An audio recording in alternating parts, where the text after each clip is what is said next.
ஆவுடையார்கோவில் அருகே உள்ள கரூர் கடைவீதியில் அமைந்துள்ள திருவாடனை முன்னாள் சட்டமன்ற உறுப்பினர் தெய்வ திரு கப்பலூர் கரியமாணிக்கம் அவரின் 28ஆம் ஆண்டு ஜெயந்தி விழா.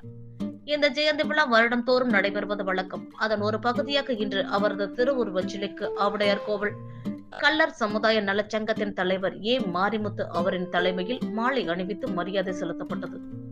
இந்நிகழ்வில் சித்திர விளங்கம் பழனியப்பன், ஒருங்கிணைப்பாளர் குணசேகரன், துணைத் தலைவர் செல்வா, துணைச் செயலாளர் முருகானந்தம் மற்றும் ஆவுடையார்கோவில் கள்ளர் சமுதாய நலச்சங்கத்தினர் கலந்து கொண்டனர். திருவாடனை சட்டமன்ற உறுப்பினராக 5 முறை காங்கிரஸ் கட்சியின் சார்பில் இருந்து வெற்றி பெற்றவர். அதேபோல் அவரது மகன் KR ராமசாமி 5 முறை சட்டமன்ற உறுப்பினராக இருந்தார். அவரை தொடர்ந்து அவரது மகன் R கருமாணிக்கம் தற்பொழுது சட்டமன்ற உறுப்பினராக இருக்கின்றார். இவர்கள் எந்த ஒரு ஜாதி வேறுபாடுகள் பார்க்காமல் நடப்பதால் தொடர்ந்து இந்த பகுதியில் சட்டமன்ற உறுப்பினராக இருக்கின்றார்கள் என்பது குறிப்பிடத்தக்கது.